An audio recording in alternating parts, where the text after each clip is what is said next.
Hello, magandang buhay mga ka-vloggers. Sa John Abukal YouTube channel po ito. Kung bago pa po kayo sa aking channel, touch all the bell para updated kayo kay YouTube sa ating mga bagong videos. And follow po ka Harvey Channel 2.0, Facebook Reels, fan page, Facebook page.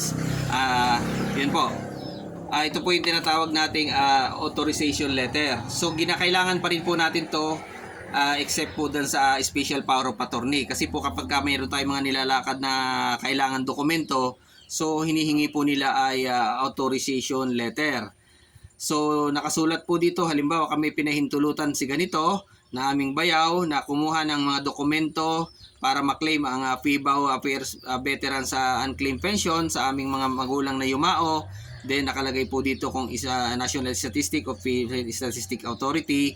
So nagkamali nga po ng sulat doon at hindi ako binigyan, NSO pang nakalagay. So dapat po ay maayos kung ano po yung ating gobyernong pupuntahan. Doon nakasulat yung authorization. Then the attachment po ng mga lahat ng nag-authorize sa'yo, then pangalan at perma nila.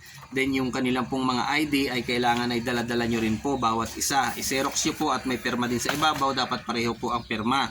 So yun po kasi kumukuha po sila ng xerox ng ID at kumukuha rin po sila ng isang kopya ng authorization letter. So dapat po ay marami kayong gagawin.